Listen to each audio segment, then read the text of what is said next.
Gary, let's take a moment and say thank you to our sponsors at Fuji Sport. Yeah, absolutely. They've been working with us for a very long time, not only on this podcast, but also at the Academy. And I'm taking a peek at their website right now, and they have a brand new ultra light gi. Now, this is mind-blowing. I'm looking at my size. A2 is 2.75 pounds. I mean, that's under 3 pounds. That's mind-blowing. I could even lift that. And go to their website, fujisports.com. Check it out. Anything you could need for your jiu-jitsu journey, you can find at fujisports.com. Hey, it's been a while since we started RŌL TV project. It's been a while since you started it. I did come in later, and I can't say enough about it, especially the new platform. It's really amazing, fully customizable, and you know a little bit more about the structure. Well, so two things you need to know. One is the subscription service, which is $9 a month. You can get access to hundreds of videos, hundreds of drills, techniques, and so on in a very nice library categorized as you need them. But two, different lessons. You can actually purchase those individually and you own them. So the subscription is not tied to it at all. You can look at things like spider guard, half guard sweeps, half guard chokes, folding pass, and so on. There's so many of them out there. So take a look and see where you need help with the videos, right? 30%. If you type in RŌL Radio as a code. Who doesn't like saving money? Go to RŌLAcademy.tv. What's up, everyone, and welcome back. If you haven't already, please remember to hit the like, share, subscribe, download, listen, and whatever other button there is, and leave us a review wherever you do listen. That ensures that we can continue bringing you the great guests and amazing content that you have come to expect. On this episode, we have world-class coach and one of the owners of SBG Athens, Adam Singer. Today, Adam discusses the anxiety he has while instructing classes, his unique coaching philosophy, the importance of failure and what he calls failing smarter, his beliefs on what makes a champion, nature versus nurture, and more. This is a really deep conversation with a coach who has developed multiple world champions, most notably former UFC light heavyweight champion Forrest Griffin. Here is the RŌL Radio with third-degree BJJ black belt, Adam Singer.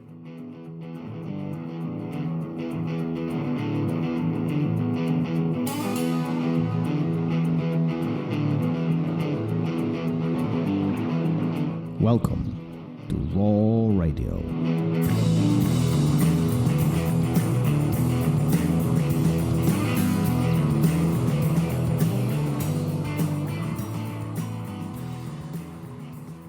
And we're live. One of the things that you'll notice today is unique about this episode that Gary is not here. He called in sick. I don't know. He sounded pretty bad this morning, so I'm running the show by myself. Hopefully all this is going to work out. My partner is not here. I'm running a single here, but we do have a phenomenal guest in the house, Adam Singer. Sir, thank you for being here. Thanks for sharing this time with us, and it's what a phenomenal conversation is going to be. I certainly hope so. Thank you for having me. It takes me a little while to warm up, but then when I get going, it's hard to shut me up. It's something that I have to struggle with as a coach is speaking and performing, quote unquote, performing in front of people is not something I'm comfortable with. Well, interesting you say this, because I personally have a fear of public speaking, and I do run an academy as you, and standing in front of 50 or 60 people in a class or doing a seminar of 70, 100 people does not give me anxiety. But the moment I am put in a position of being in a different scenario off the mat, even with same people, I really struggle with that. Is that similar for you? It's the opposite for me. So if you sit me at a dinner table and there's a conversation going on, I have no problem piping in and offering my opinion, and generally starting arguments.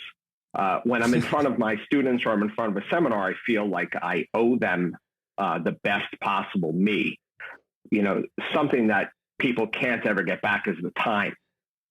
And so every time I get in front of people, I'm very cognizant that they are giving me their time and I want to do the best. And that causes me some anxiety. It also causes me some anxiety after the session, where I go back and I look through my notes and I review in my head the drills I ran or the techniques I taught or the interactions I had. And, so I do have some social anxiety about coaching and pre and post, but I work through them. We get through them. But so that's so interesting because obviously you do run, you and your brother, we had your brother on just a few weeks back. But it's so interesting because both of you run a very successful Jiu-Jitsu and martial arts academy. You do have a lot of people that you interact with. How do you deal with this obstacle? How do you deal this mentally? How do you set yourself for success?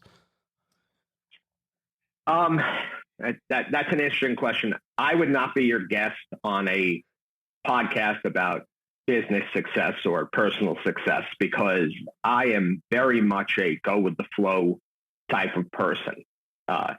When I have choices to make, I like to let them sort of linger until they either go away or someone makes the choice for me, which sometimes is actually a good business strategy.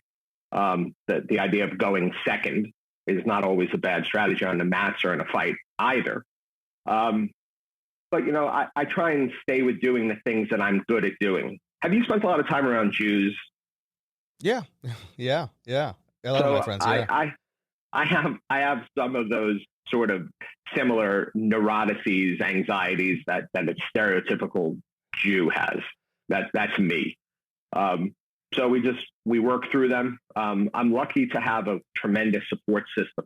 My wife, my brother, my general manager, Luke, my other coaches, a lot of black belts. So I have a tremendous support system in my entire life, business, work, personal. And that really helps a lot. Have you found that being a motivator in a way? What I mean by that is if you step in front of the class and you do have a responsibility of teaching these individuals who came here to learn from you. Do you find that point of anxiety kind of a motivator that I have to deliver on a certain level because they're here for me? For sure. It pushes me to be as prepared as possible before I step in front of any class. So it doesn't matter what class I'm going to teach tonight. I have the notes and I have the lessons that I taught probably the last 5 or 6 times on this topic, going back maybe to even like 2015. And I'll go back to those notes and I'll use those to prepare for tonight's lesson. I'll do some research. I'll watch some matches. So the thing it pushes me to do is to try never to pull a lesson out of my ass. Now, there are sometimes I do because it works better. But the majority of the time, the desire to deliver as much as I can pushes me to be as prepared as possible. So this is the interesting, and I don't mean to put you on a spot here. I really want to dip deeper into this because a moment ago you said, I'm kind of going with the flow. I like to allow the situations resolve them on their own, but yet it seems like you're putting a lot of preparation into a class from being an expert, right? Yeah. So when we're talking about how I take care of myself and how I make decisions, I'm very go with the flow. When we're talking about how I want to present myself and how I want to take care of my students and my training partners and the people around me, then I want them to have the 100% of me. I want them to get the best possible version of me as possible. And so I make decisions according to that. So as an example, I am very good at helping my students navigate through certain situations. I never give them advice on what they should do. I help them ask the right questions. I help them seek out the right information. So that is something that meshes with my own personality. And when I take it to the mat, when I'm coaching a class, being prepared meshes with my personality. It helps deal with some of that anxiety that I would have otherwise. Does that make sense? It's very important to me that I give my students the best possible education in whatever martial art we're studying. But it's also important for me to be a mentor when my students need me, to be a guide when my students need me. And so when I teach class, preparation is something I take very seriously. And that also helps me through my, any anxiety I have about teaching. So there's not a class I walk into where I don't have, a full sheet, point by point, what I want to do. And after a few minutes of following that program, I relax, I calm down. And then I'm able to deliver what I want to deliver to my students. And when it comes to mentoring my students, I said before, I'm a very go with the flow type of person. So how I help my students with that is when they come to me with questions about life decisions, about life paths and goals and things, I make it a point to never give them my opinion. I make it a point to never make decisions for anybody. What I do is I talk to them and help them realize what questions need to be asked, what information they need to dig up, what research they need to do. And that's how I help them make decisions for themselves, make choices for themselves, because it would sort of be hypocritical for me to live a life where I try not to make too many decisions and then make other people's decisions for them. Why do like you? Why do you you're think talking to someone? Yeah. You're talking to someone who, if my wife sends me into Walmart to buy a package of underwear, she might have to come and rescue me in an hour because I'm just on the floor in a ball because there are too many choices. Because what color, how many, what size, what style, there are at least 100 different choices to make. And when faced with 100 different choices, I just shut down. Text my wife, you have to come get me. And this has happened before, so it's not a hypothetical story. So I don't want to, in my own personal life, choices make me uncomfortable. So I've realized that the best way to help other people is to not make choices for them, but to help them figure out what information they need to make the best choices. But essentially what you're saying is that if we give an answer to somebody or we give them a solution, they are less likely to actually adopt that solution versus if they find the solution on their own, because now they have their own buy-in. They did the research, they did the work. And in some sense, it's almost like their idea of what they need to do in order to resolve the problem they are facing. Am I on the right track here? I agree 100%. Now take that idea to the mat. So I am not a technique guy. I know all the fundamental techniques. I've been doing jiu-jitsu for, I think we get our 4th stripe next year. So whatever that math is like 20 plus years, 25 years. Mm-hmm. But I don't love to teach technique. What I love to do is create situations and drills and things where they can discover what techniques they should be using, what paths they should be going down, what choices they need to make. I like to put them in situations where failure is their teacher and I am just a guide. And that's, when you talk to Matt, he'll elucidate that a lot further because I have to give him credit for helping with that over the years. But the philosophy of being your own coach first and foremost. And so tonight when I teach open guard, let's say, it will be very low on technique and it'll be very high on drills and specific situations to allow them to discover for themselves. And so I try to apply that as a mentor and as a coach. So let me ask you this. I'm a brand new student, let's just say, and I'm walking into your academy and I say, listen, I want to learn jiu-jitsu and I want you to teach me all these different escapes, these specific things. And you come back to me, in a sense, I'm not going to teach you the techniques. I'm going to teach you how to act in these different situations. Do you think that some people might find this as, well, you're really not teaching me anything. I could have learned this on my own. So there's a balance to that for sure. And luckily, I don't teach every class in my academy. I have other coaches who are more technique driven. And we have a foundations program, which is completely technique driven. It's context and technique driven. And so I don't think that the best use of my experience and my knowledge is to teach people how to do a escape from cross-side bottom. I think the difficulty for many people is not embodying that escape. It's how to do it under pressure, how to do it when it's not exactly the way it was taught, how's the timing evolved.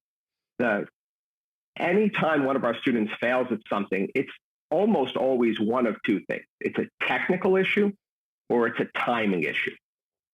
And so they will learn and iteratively learn the technical aspects of all of the fundamentals. We hammer the fundamentals in my gym. And they'll learn those sometimes from me, but a lot of times from my other coaches in my foundations program, et cetera. But I always want to come back to the first principle, the why they need to do this, the when they need to do this. And the best way to do that is not to necessarily tell people, it's to find a way to create drills that let them discover that on their own. Yeah, and this is in a way, new way of teaching jiu-jitsu, I think. I don't know if you've experienced this, but if I go back 20 years ago when I was starting, jiu-jitsu was very, very much so steps driven. It was, the instructors told us do A, B, C, D, and then often we were like, no, this is wrong. You can't do it that way. Versus today, a lot of, not all, but a lot of instructors look at it as from this conceptual perspective, which is what you are talking about. You're on a bottom, and we have these situations that we have to solve. And if one of the circumstances changes, now we have to troubleshoot. We have to adapt to the situation, and then we have to troubleshoot and figure out what we're going to do from this point on because circumstances have changed. Am I correct on that? Sure. Yeah. Something I've noticed, though, is that there are a lot of coaches talking about conceptual things, about principles things, but they're not actually applying or helping the students learn how those things apply, how to use those things. So it's easy to lecture people. I find a lot of coaches are very good at lecturing people. I'll sit and listen to them. I'm like, you're not teaching me right now, you're lecturing to me. And that's fine. But in the room, on the mat, with students ready to go, it can't be lecturing them. It has to be guiding them through these things. They have to be able to leave a session with a better understanding of something. And that something is those first principles. That something is those concepts. So if you had to define difference between lecturing and teaching, what would that be? So I think that we run into an issue with the word teaching as well. Okay. So let's say lecturing versus coaching. Okay, sounds good. I just want to define. I want to define the difference here, so we have clear understanding what you're referring to by most or some of them out there. They lecture, but they don't have the students don't have the takeaways. They're not absorbing the information. Yep. How about the lecture ends up being more above the neck, and the coaching is both above and below the neck. So a good coach can create drills that get the point across.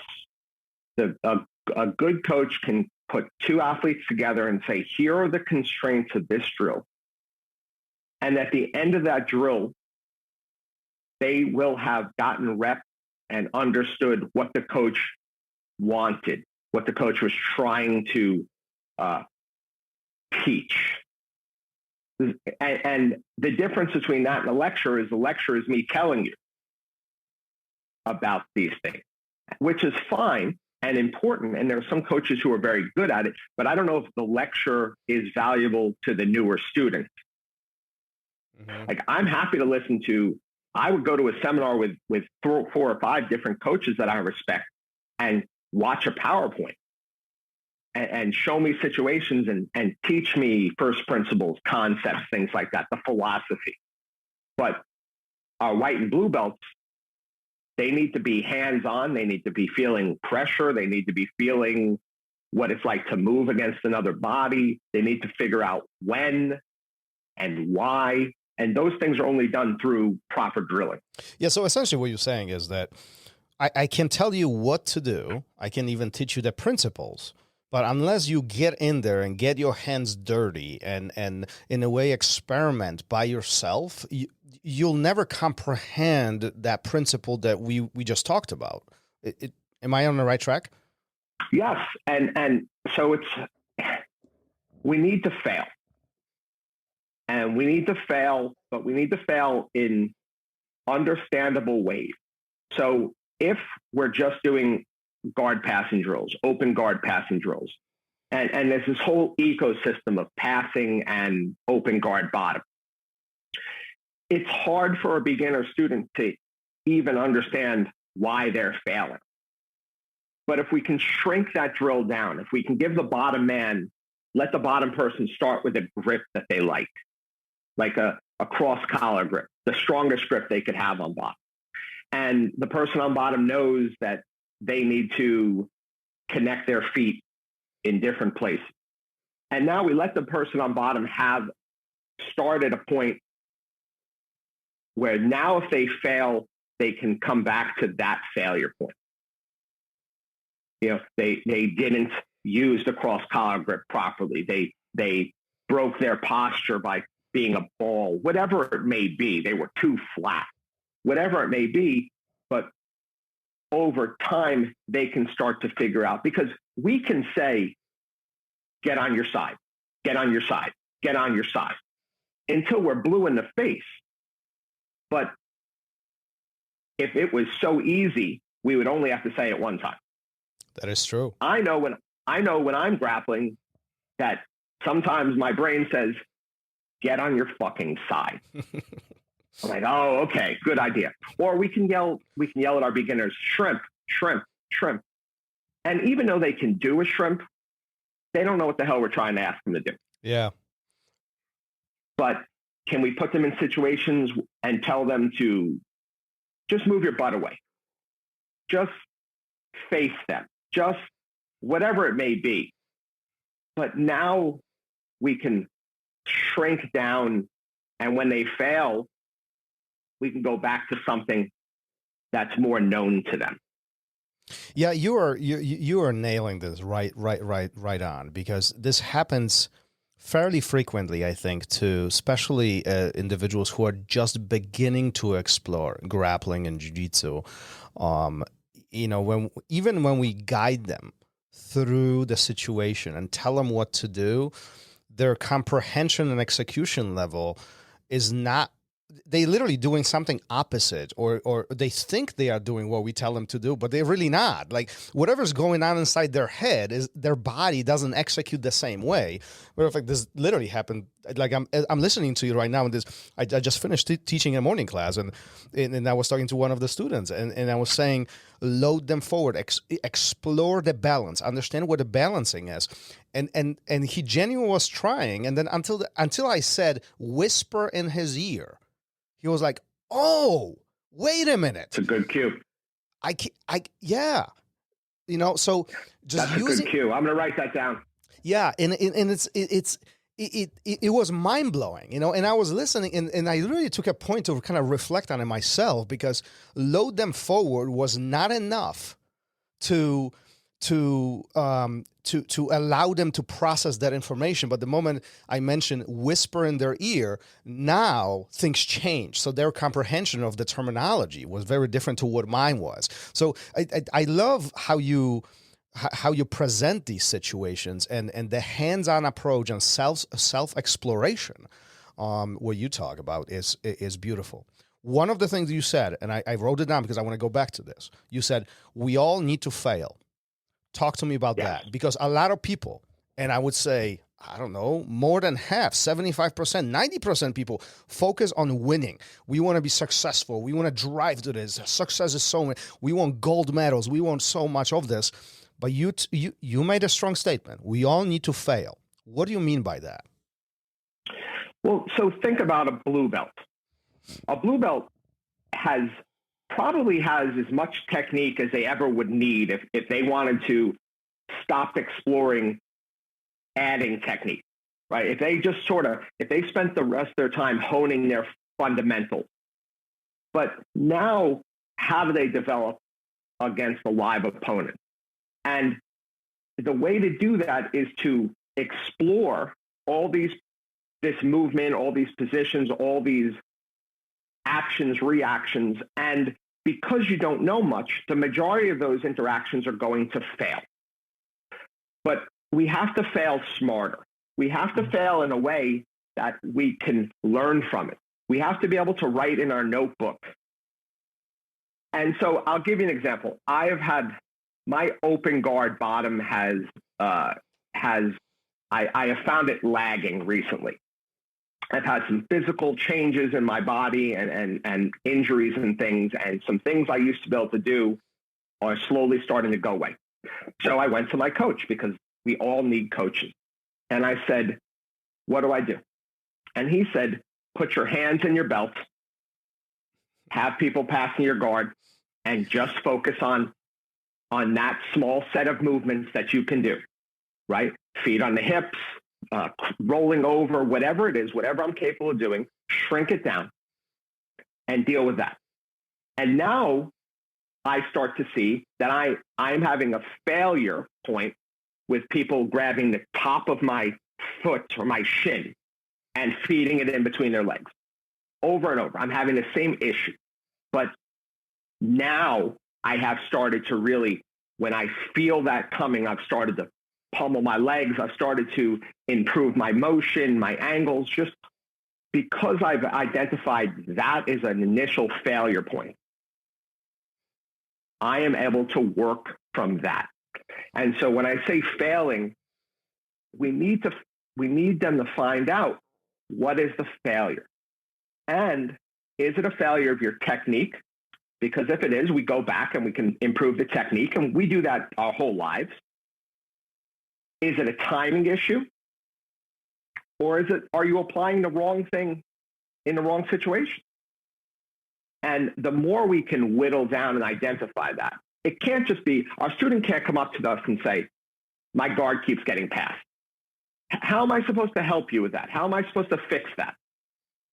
If you say they're able to knee cut from open guard every time, now we can watch and we've located a failure point.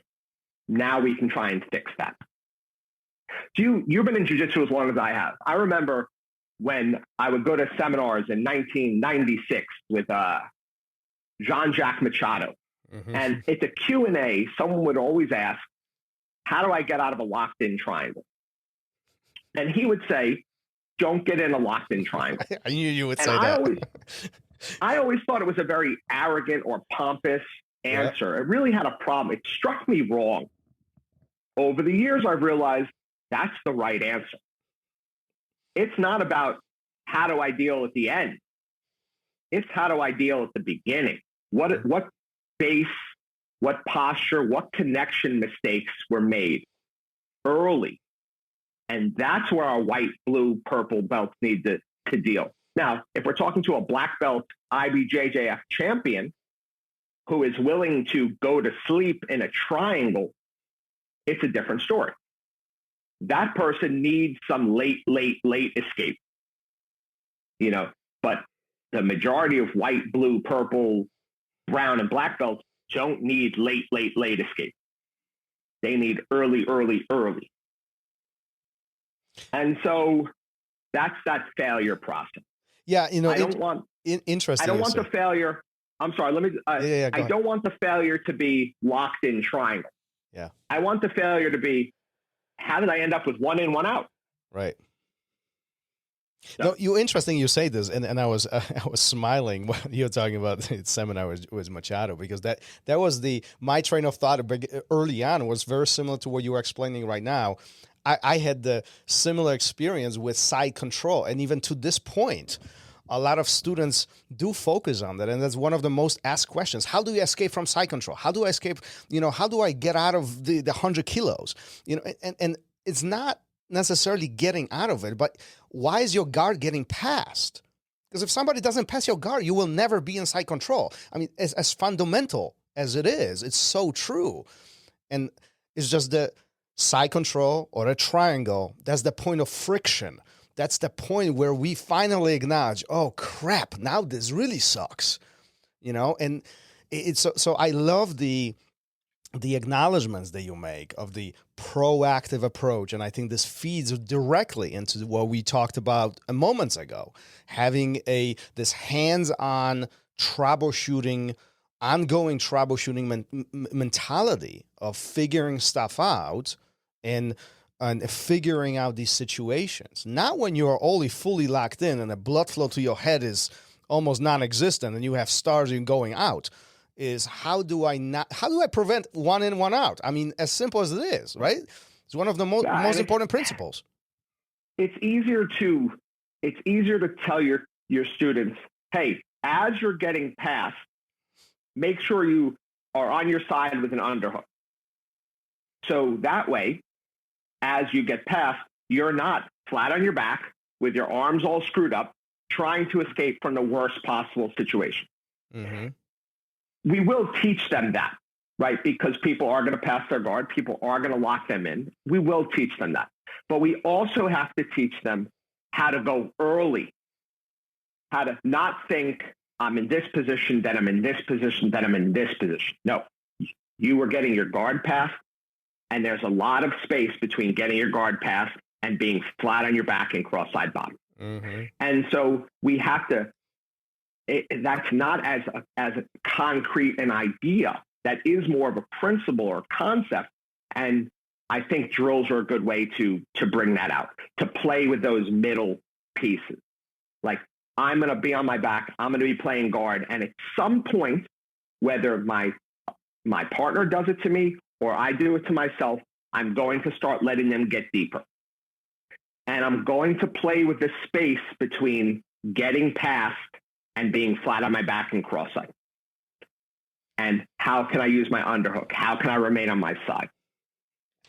The interesting thing, that the place that is difficult for me as a coach is Brazilian Jiu-Jitsu and striking are not necessarily taught and learned the same way.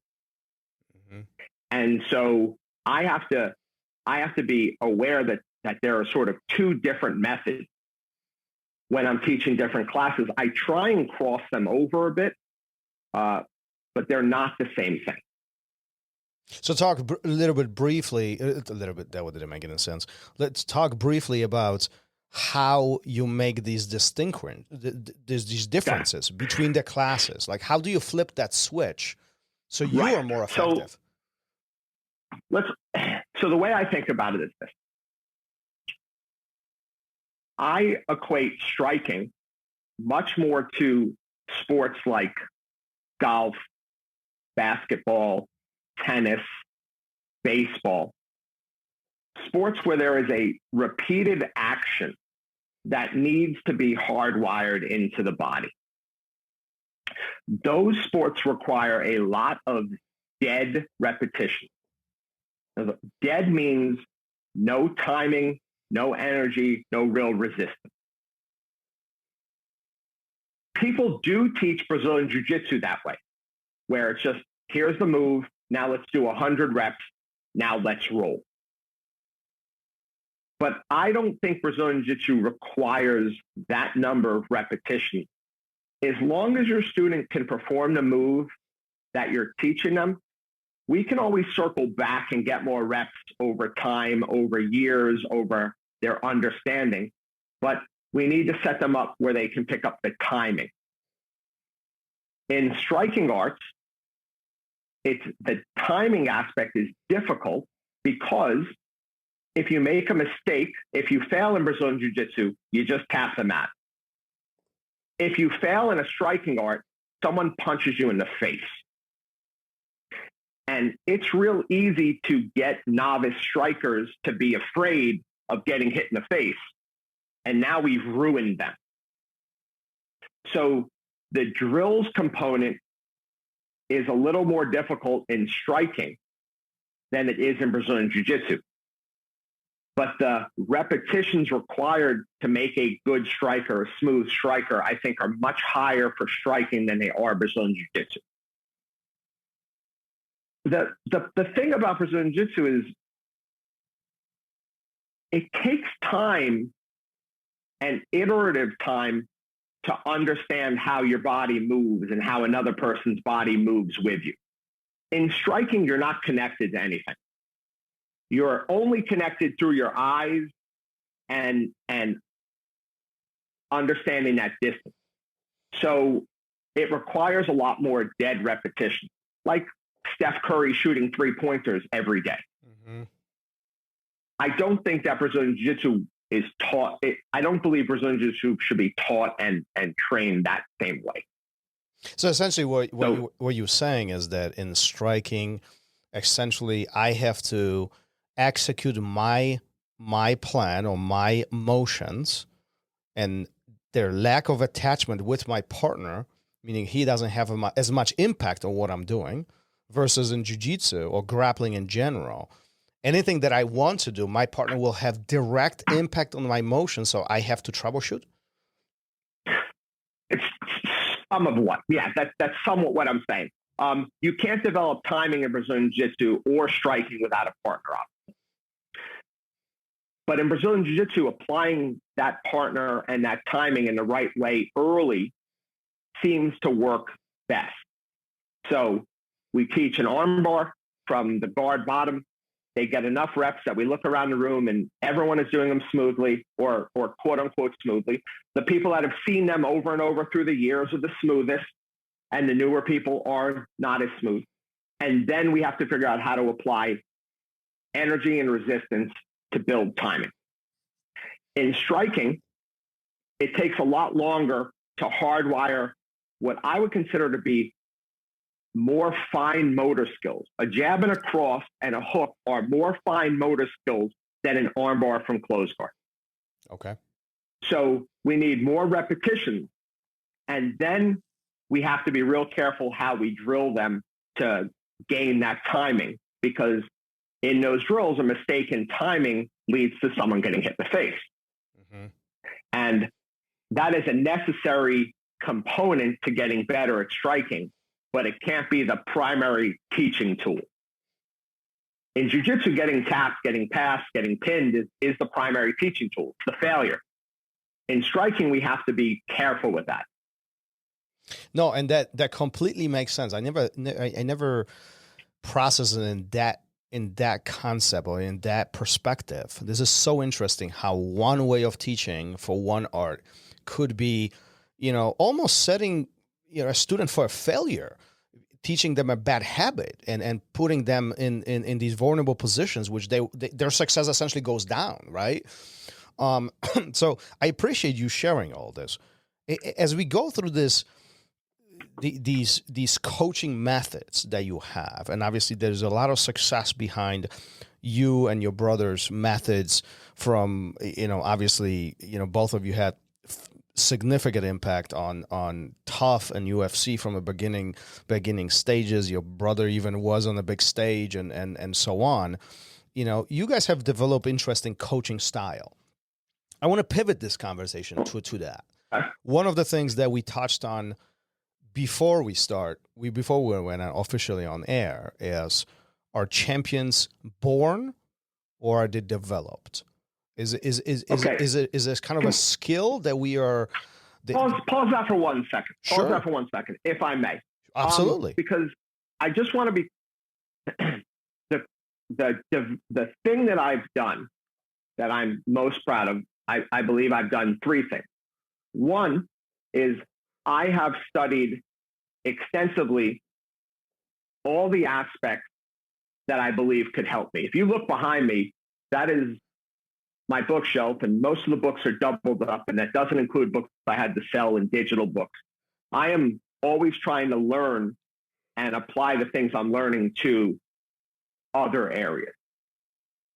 So that's one. Two, I've had phenomenal mentors, especially Matt Thornton, who you're going to speak to, but all of SBG. SBG has a level of coaches that are really on the forefront, the cutting edge of how to develop athletes. And so I've been lucky to be surrounded by people that like Chris Connolly and Matt Thornton and John Frankel, my brother, Paul Sharp. I could name a ton of people. I apologize if I left anyone. Steve Whittier. So that I can fill in any gaps, or if I think I know something, I'll go ask them and they'll tell me if I'm full of shit, or they'll tell me how to do it better. So leads me to the third thing is I am happy to steal from everybody. I don't want to redevelop the wheel. I want to steal the wheel. I may be able to use the wheel better than the person I stole it from, which is something that I like to do. But why bother starting? Why not steal from smart people as much as possible? And so now if we come back to ask me your question, I think we can get into a cool discussion. Well, and again, it is such a deep, conversations and comments as you bring into the table. But the main thing that I want to pick your brain on, and I know this is going to be deep now, right? Are champions born or are they developed? Okay. I believe champions are born. But that doesn't necessarily mean what it sounds like when it comes out of my mouth. So I'm a big draft nerd. You ever watch the NFL draft? Mm-hmm.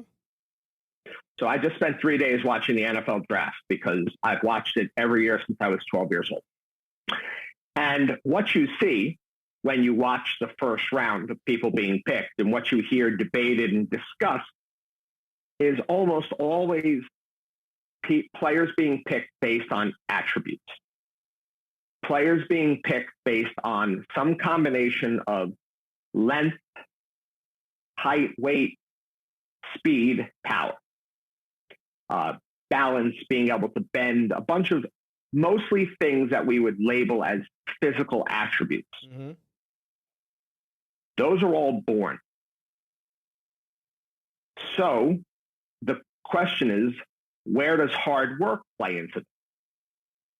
LeBron James is a 1 in a zillion athlete. Right? Had he played football, he probably would have been a Hall of Fame tight end or offensive tackle. We've probably seen very few athletes like him. That's born. But then he works incredibly hard. Now, the question we have to ask is that also born? And I would argue that if we're talking about hard work versus talent, I believe both of those things are more born than they are not. I believe those are more under genetic control and quote unquote nature than they are nurture. Okay, so hold on. So, before I want to make sure I understand this. So obviously a talent is what's commonly referred to as we were born with this, we were developed with this early on, right? This is not a skill. It's something embedded into us. But what you just said right now is very different what most would define as hard work, because you saying the hard work or the hard ethics are actually part of what we are born with. This is not a skill that we are developing. Am I hearing this correctly?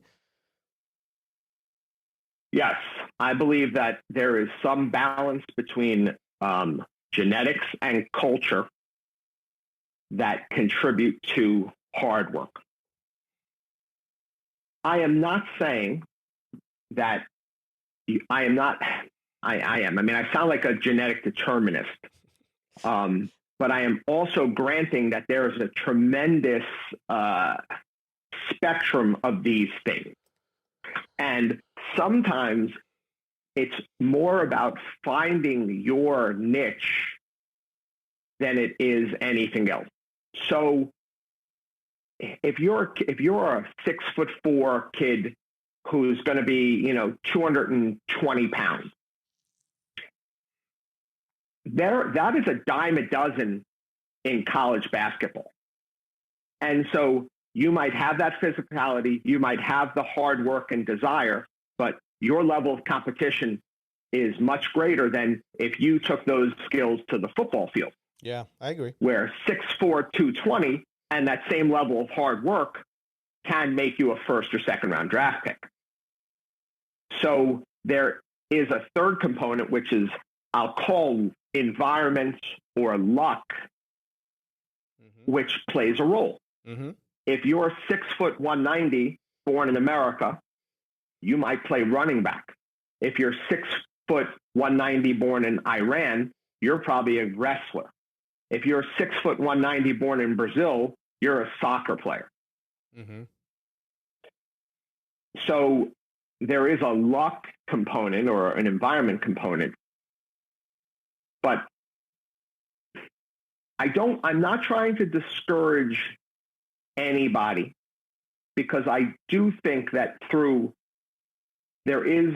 are people who have worked themselves past all physical limitations. But part of me intrinsically feels like that is still something they were born with, or possibly the culture they were raised in, and it's probably both of those things. No, I mean, listen, I don't think we don't have to be careful how we say this. I think this is all true. I mean, where you're born and who you surround yourself with has a huge impact on who you become in the future.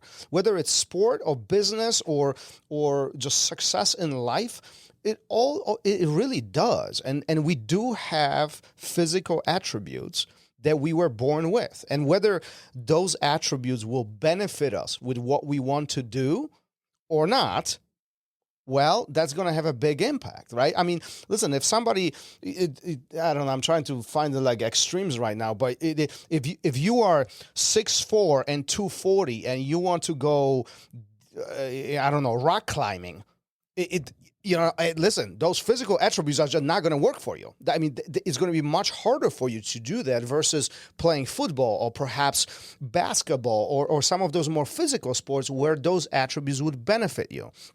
In a similar scenario, what you mentioned, if you are 6'4", 190 and you're born in Brazil, likelihood of you playing football, well, it's probably much slimmer unless you migrate to that country and you have those opportunities. Maybe you're going to play basketball or soccer or, I don't know, maybe European football, whatever it is, you know what I mean? But this is all who we are with. But there's even another component of all this, is the cultural impact, where we are born and who we are surrounded with, right? If we are born in a family that has no sport exposure, well, you might not be playing basketball not even by your choice. The exposure to that medium might not be available. You might be doing something else because this is where your parents exposed you to. I mean, do you see what I'm saying?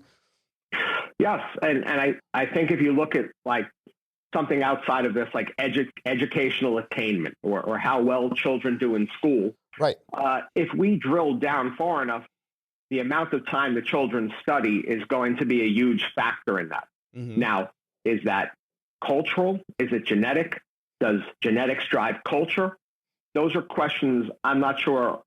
Those questions are the ones we need to answer because they're scientific questions. Someone will answer those. But what we know is if you study more, you can do better in school.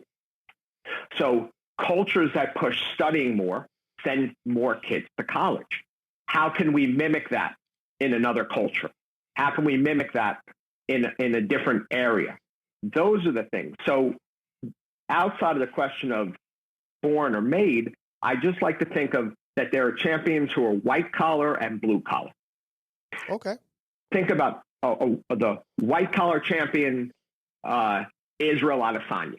Mm-hmm.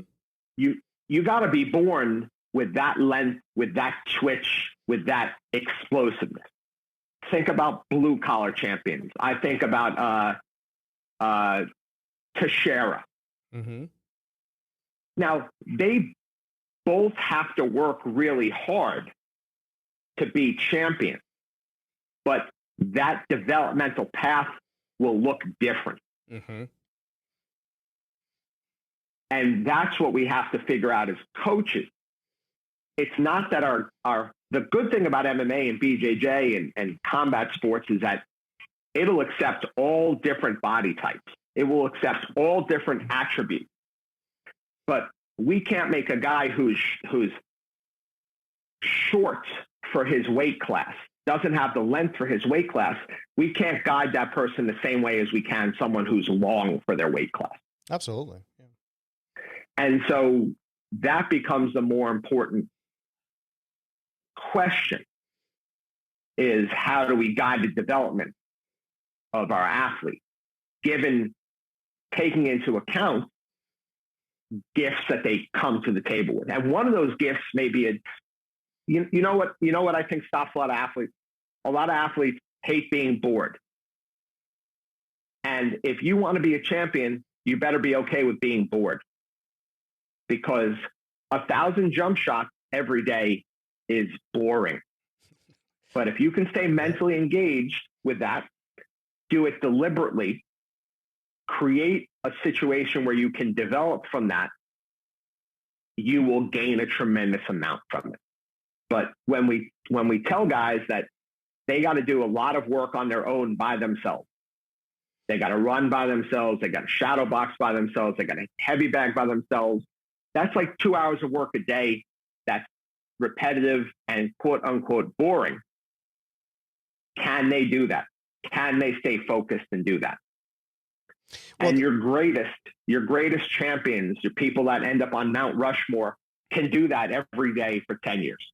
Yeah, what do they say about champions? That being a champion is very selfish. In a sense, you need to be hyper focused on yourself, versus being a coach or instructor is very selfless, where you have to 100% focus on other people, and you're the last one, right? You never look at yourself. You look at everybody. I can't even speak today. Everybody else. Let's bridge this into average Joe Schmo Jiu Jitsu, because I mean, let's be honest. There is a handful of champions out there in comparison to who is engaged in some capacity into combat sport, jiu-jitsu, or even MMA. You know, the percentage of champions of the people we see on TV is extremely small, right? There's a large population of people who do this as a hobby. It's extremely small, and it's a very short time period. Correct. Like, I think the champions in Brazilian Jiu-Jitsu are all, I think there have been 2 champions under 30 years old. Mika Galvalo is what? He's 13 years old, 19 years old, 20 years old. Yeah. And he just wrecks house again. Yep.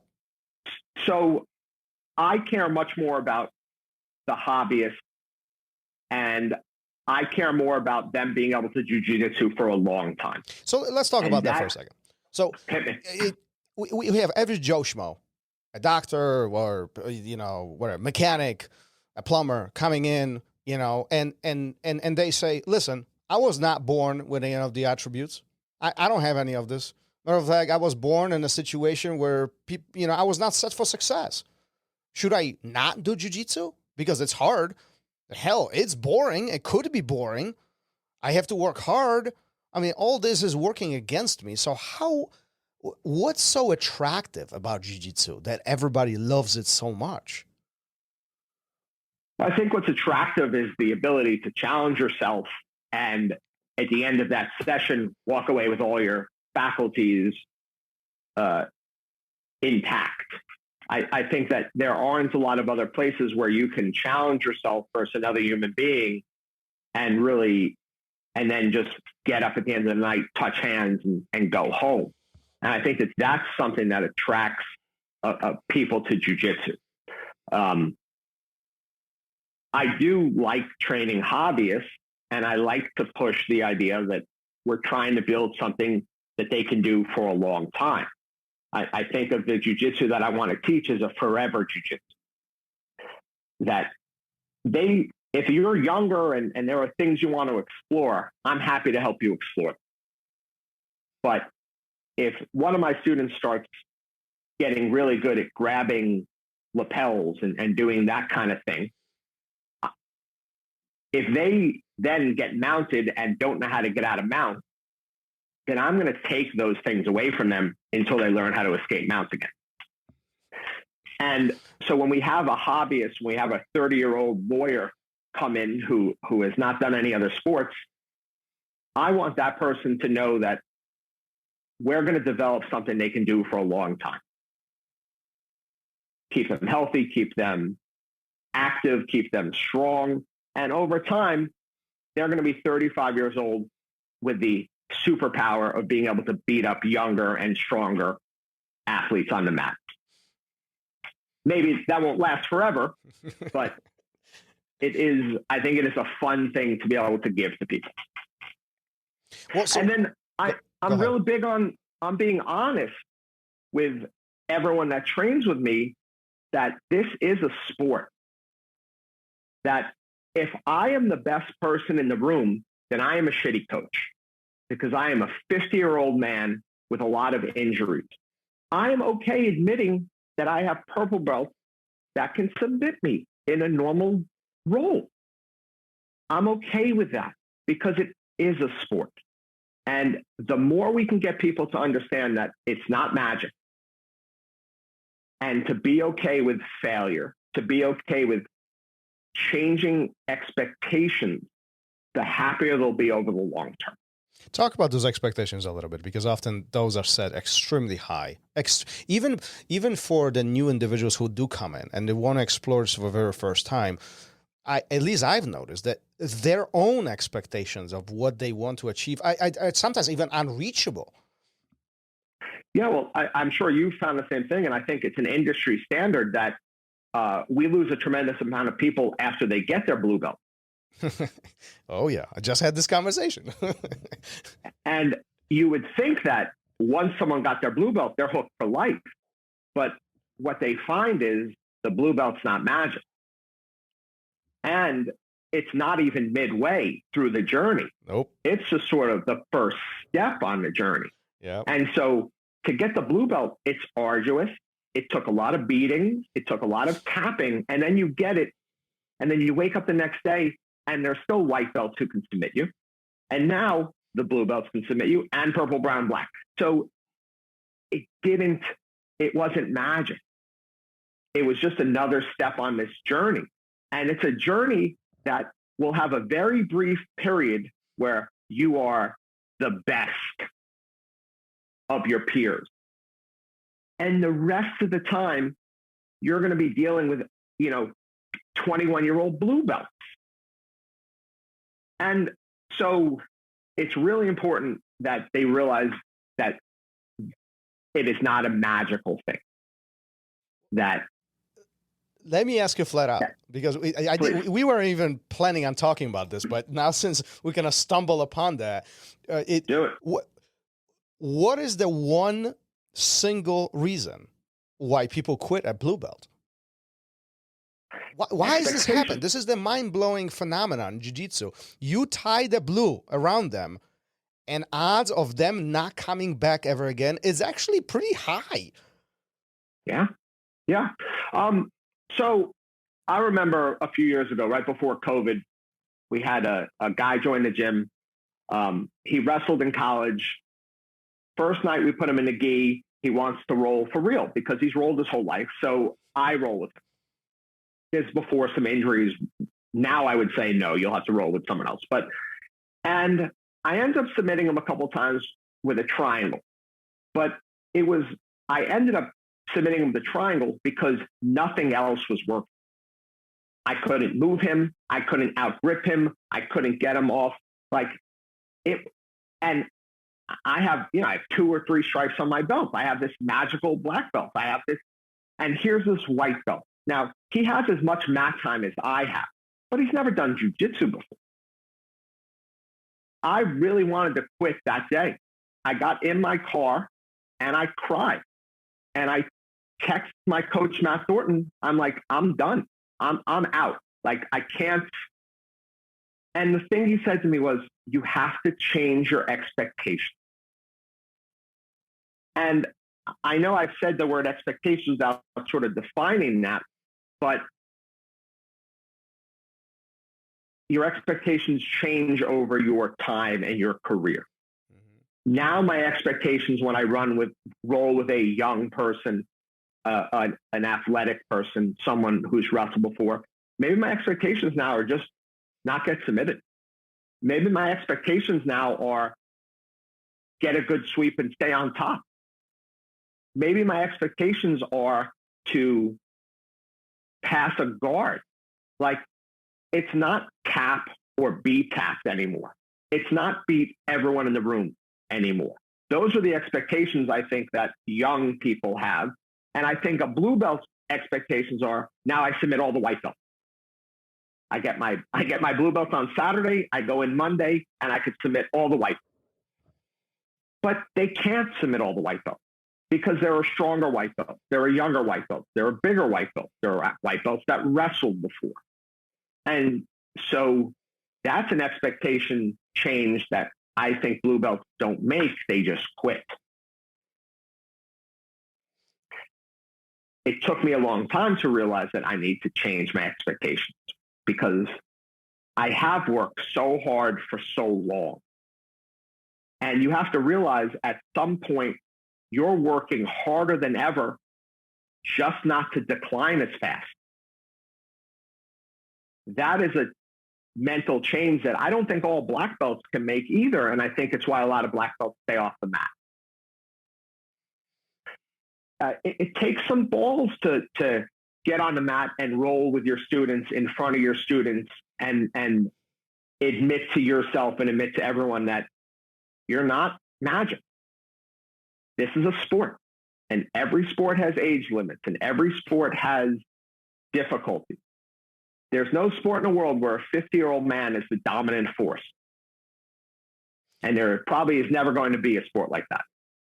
Does that take away from the knowledge the instructors have? No, it doesn't. I have more respect for a black belt who drags their ass on the mat with all their injuries, with their belt that's all faded out, and touches hands with their brown belts and black belts and does good jiu-jitsu. You show your students the power of jiu-jitsu by being technical, by being fundamental, by being defensive. That's how we show our students what jiu-jitsu looks like forever. It's not about being able to do the latest thing. It's not about being able to invert. It's not about being a submission machine. It's about showing them that the fundamentals can be applied for the rest of their career versus everybody. So long time ago, and I'm sure you've heard this too, but a long time ago, in the very beginning of my journey, 20 plus years ago, somebody told me it's always about position, not about submission. And this is literally what you're saying right now. It's not about that tap, but it's about how we manage the situations, how we manipulate, how we change, how we adapt, how we move. How are we coexisting with our partner in this very difficult situation of them trying to do their own plan, and most of the time that plan counters everything that we do. What are your thoughts on position versus submission? No, I think that as an overall idea, I think we're on the same exact page. It's about survival. It's about defense. It's about positioning. It's about protecting ourselves. It's about being aware that the other person hurt us? Like, can the other person inflict head trauma? Can the other person choke me unconscious? Can the other person break one of my joints? And making our jiu-jitsu about those things more than about finishing the other person. Over time, look, we know that if we roll with one of our athletic purple or brown belts, if it's a 5-minute match, that looks a lot different than if we're just like, all right, we're just going to roll until this album's over. We're going to roll for the next 45 minutes. I have a better shot of submitting that young go-getter in 45 minutes than I do in 5 minutes. Oh, I agree. Absolutely. In 5 minutes, I'm just surviving while they go crazy. 45 minutes later, I have been as efficient as possible. I have tried to outposition them. They make mistakes I can capitalize on. To me, that's the lifetime jiu-jitsu. That's what I'd like to be able to do. And that's what I'd like to convey to my students. Do you think that everybody can jiu-jitsu their entire life? It depends on what your expectations are. I now no longer roll with everyone in my gym. There are big white belts and big blue belts that I can't roll with anymore. I have some serious injuries that I am protecting myself because I want to stay on the mat. But I can do some drills with them. I can do a cross-side top drill with them where I can, it's constrained, but I can do that. I've seen footage of Helio doing mount escapes with his grandchildren. I'm sure he couldn't roll live with them, but I think there's a place for us to be on the mat, touching our students, being with our students forever. I don't know if that means rolling, like my circle of people I can roll with for real just gets smaller and smaller every year. And that's by choice to continue doing what you love doing. So in some way, I actually don't look at this as limitation. In some way, I look at this intelligent training, right? Just like a professional athlete has to be intelligent about what they train, how they train. In your position or my position, I'm not right. I'm right behind you as far as age is concerned. I'm not 19. Like we have to make strategic decisions to continue doing this. Like I want to be on the mat, next 10 years and 20 years, perhaps even longer. I want to impact my students in a positive way and allow them to continue exploring jiu-jitsu. But in order for that to happen, I have to be smart what I do today. So if both of my knees are destroyed, well, that's not going to happen. If my hip needs replacement, well, that's not happening, right? I mean, it's just logistics of life, right? But that comes down to the culture you build in your gym. Correct, 100%. And so our old school culture used to be this like top down beating. That's our old school culture. I'm laughing because now, I can relate. We all know that. I mean, we all came up in that, but I don't think that that's what we have to do anymore. I think that now we have to have a culture where everyone on the mat, what we have a saying is we want to build a culture where everyone can feel comfortable being vulnerable. And that is how we build our interactions on the mat. That is what we build into our students and our training partners and our drills and our roll. You can roll hard, but you both have to be honest about what you're looking for. And you both have to be honest about how you're going to approach that roll. Mm-hmm. But everything starts with the culture. So I want to touch all my students because I think it's good for the connection and the culture. But it can't be me beating everyone up from top down anymore. So that's something that has to change over time. And I think we do a really good job in our gym of creating that environment where people can get what they need at the level they're comfortable with. But we're never going to sacrifice that it is still about performing jiu-jitsu versus another opponent, another human being who doesn't want us to do those things. Well, listen, there's even behind the cultural fact, if we all beat the crap out of each other, we're going to have nobody to train with.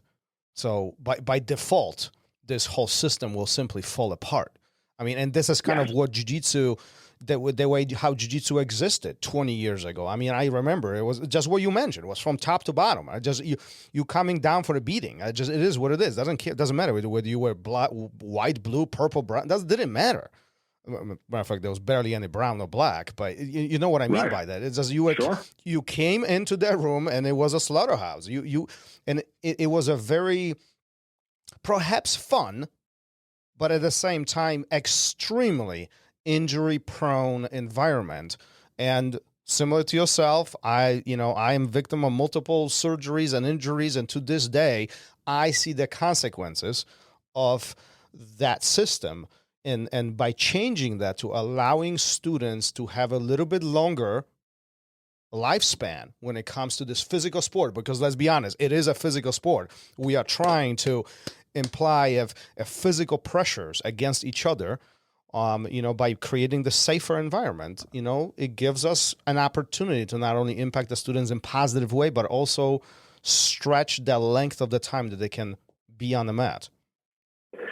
Right. And I think that we can make a strong case that the best way to build champions is to start with a lot of people and pit them against each other. Start with a lot of people, put a large stake at the end, a monetary stake at the end, some kind of fame or glamour or whatever it is at the end, and pit them against each other every day. But that is not the best way to help the majority of people that walk into our gym. Mm-hmm. And that is a choice. Some gyms do a really good job of balancing those two things. Some gyms don't. But I will always look at it first from how can we help everyone, and then intelligently apply pressure to create champions or high performers. But I do think there is something to still be said for taking 100 athletically talented people and just pitting them against each other every day. I think that system will produce one or two champions and a lot of guys who never practice again in their lives. Well, and I would again, like to. and again, it boils down to the expectations. What is the expectations of that gym, of that fitness facility, of that academy, whatever you want to call it, right? If their objective is to produce champions, then perhaps that's the route to go. But if you want to produce a environment where average Joe Schmo wants to come in and just have this hour or 2 or 4 a week of get away from reality of life, enjoy jiu-jitsu and have be part of this community, make friends, and so it happens, learn this skill of jiu-jitsu, then the approach probably should be slightly different. Sure. Imagine in a best case scenario, you start with 100 people and you end up with 2 champions and 98 training partners and friends and a community, and people support them and cheer them on and drive with them to fights and sit in a sauna with them and hold hand pads, et cetera, et cetera. That's what I want to be able to do. Yeah. So I want the people that rise will not rise by feeding on the other people. The people that rise will rise carried by the other people, propped up by the other people, helped by the other people. And then I end up with hopefully, 100 martial artists, a couple that are good at jiu-jitsu, but 98 that are really good at everything else. They're really good at jiu-jitsu too, or fighting or boxing or MMA or whatever it is. When I had world champions in the gym training, for every one world champion, I had 10 guys that probably never were going to fight. I had 10 guys who just showed up every day, put on their headgear, did the rounds that they were asked to do, took the beatings they were asked to take. They're still here with me. The world champions are still here with me, and those people are still here with me. And they take as much pride in those world championships as I do. And I think that speaks volumes about the culture that you have built, and the leadership. Well, I agree. It is important. It is important in any good culture that it quickly goes from me or a couple me's to we. I call it a spider web, if you will. I can't learn every white belt story and get to meet them and get to have lunch and coffee with them right now. But we have a web where somebody connected to me is going to get to know them and have coffee with them and take interest in them and care about them and wonder where they are when they don't show up for a couple classes or pick them up or whatever it is. And I think that's the hallmark of a good culture. So it becomes a we, a very numerous we, very quickly. I do love that. That's often underestimated part of, that team, that culture, that group. Because I assume you're not only referring about staff and instructors, but it's also the student-to-student accountability is like, hey, we always train on Mondays. Where have you been? Why are you not here? I need you. You need me. What is it? How are we going to figure this out? Because that's a big part of it too. Yeah, I never had guys who would just train during their camps. It was important that everyone was there for everyone else. Whatever it was, if you just fought on Friday night and you can't come in Monday to train, you can be there Monday to do something. You could be there Monday to watch their rounds. You could be there Monday to impart wisdom. You could be there Monday to do something. And that was always really important. And that was a big piece of our culture. And I think, the guys that stayed with me bought into it. The thing I've never been good at is trying to, I don't know if force is the right word, but I've never been good at, I'm not a motivator in that sense. So if we have practice Monday at 5:00, I just expect you to be at practice at 5:00. And if you're not at practice at 5:00, I'm not going to come chase you down. I hope your teammates do. And I hope we have a culture where the teammates do that. But I've never been the person that could be at the top of that motivational chain. Well, and in the same side, there is a student's responsibility to show up based on the expectations they set for themselves. There is some responsibility, I think, on the instructor. But listen, we are here to teach you. But it is your job to show up. You have one simple job, to show up, and if you do, and that goes back to that. That goes back to the idea of our champions born or made. And I don't care where that hard work ethic comes from. I don't care where that component comes from. I don't care if it's discipline or motivation or habit or someone dragging you by your hair. You have to work hard. You have to work very hard. And even if you have all the physical gifts in the world that can short circuit that, that gets you there faster, if you don't work hard, it won't be long. You won't be there long. We'll see a bunch of these kids drafted in the first round out of the league within 2 or 3 years. That is all, some of that's going to be luck, like we talked about, injuries, durability, things like that. But some of that's just going to be because they didn't work hard. Big part of it. Any success, especially on the mat.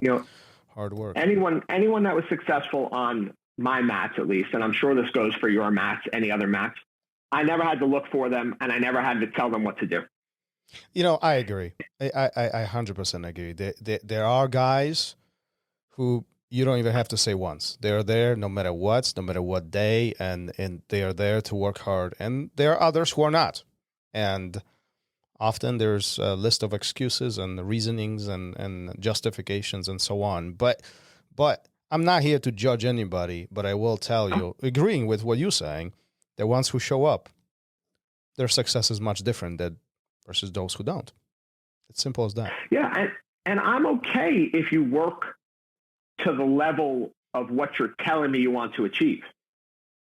Oh, but if you tell me you want to be a champion, then you're here 7 days a week. You might as well move in this place. I 100% agree with you. This is not a judgment how often you train, but what do you do to meet the expectations or goal that you set for yourself? Right. Don't tell me that you want to take your jiu-jitsu to the next level and you show up once a week. No, that just does not work. These two don't go together. Either you want to take your jiu-jitsu to the next level, you better show up. And if you don't, that's fine too. And the expectations are just different, right? And I think that is the important part for every student and instructor to really keep in mind as all this as we go through these journeys. Listen, Adam, we've been at this for over an hour at this point. Before we finish this up, end of every episode, we do this cool thing where a guest who was sitting in your seat previous episode asked a question, not knowing that it's going to be you sitting here right now. And Drew Weatherhead asked a question. What is the top hobby outside of jiu-jitsu or mat or your academy that you are involved in? There's the answer. Books. Read. Actually, that's one of the first things that I noticed when you came online. I'm a huge reader. I have similar library at matter of fact, I have small one here at the studio, but I have one in the house. And what do you, before we wrap this up, what's your favorite? Do you have a favorite book? One that you're on the top? It depends. I primarily read nonfiction. I like Steven Pinker's The Blank Slate. I think that gets to the heart of some of what we were speaking about today when it comes to nature, nurture. The Selfish Gene by Richard Dawkins is one of my favorites. I read that every few years. Outside of books, my hobbies include anything related to being a nerd. So, comic books, superhero movies, sci-fi stuff. I eat all that stuff up. I think at some point, as every jiu-jitsu practitioner labels themselves a nerd in some capacity. Probably. What the one thing that I have found that really sucks about the generational divide on my mats now is the pop culture references I used to make just fall flat. Oh, I know. I'll give you an example. Before I wrapped it up. We were drilling the other night, and I wanted everyone to just relax. I wanted everyone to be cool. So I said, and this is not the first time, but I said the other night, I need everyone to be like Fonzie. Nobody got it. I didn't. And then I looked around and I said, hey, time out for a second. Who knows who Fonzie is? And it was like the 7 people who were over 40 years old, and no one else knew who it was. And I used to rip, Chappelle references all the time, or Simpsons, whatever it was. And now half the time they look at me like I'm fucking crazy. Yeah, listen, I'm laughing because my students used to think I'm funny, and now there's a younger generation. They just don't get it. My jokes are just not funny. So I told them a couple of weeks ago, I told my students, like, listen, even if I'm not funny, just at least smile. Make me feel good. Make believe. Because, at least, just fake it, okay? Yeah. But anyhow, Adam, what a phenomenal conversation. Before we wrap this up officially, where can people find you? Where can our listeners find you? We're going to list all the links in the show notes of this episode. But talk a little bit about this. Are you on social media, websites? Where is your academy located? Briefly, if anybody wants to connect with you one-to-one. Rory's gonna kill me because so when it comes to my academy, Rory and Luke and our staff run the whole thing. I try and stay out of the business stuff. I don't like business stuff. I don't like money stuff. I don't do any of that stuff. So I don't have a business card. So I'm going to try and do my best here. We are in Athens, Georgia. I know that. We have a website, SBGAthens.com. And I think that's all the information that I have. Well, I think I have an Instagram. If you need to get a hold of Adam, just get a hold of his brother Rory, and there you go. You can get reconnected. You should copy Rory's show notes. Although I think I have an Instagram. It's AdamHCG, but I don't really post on that. I might have a TikTok also, but I use that for you have TikTok things. Man, that's mind blowing. I don't have TikTok. I don't post on TikTok, but you need an account on TikTok. But my TikTok's mostly jiu-jitsu stuff. You are cooler than I am by level of TikTok.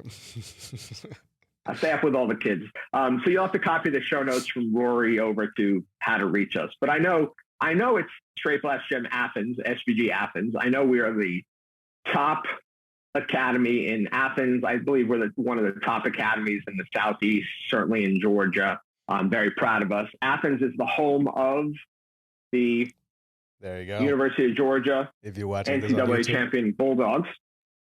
And I think that's it. Well, phenomenal.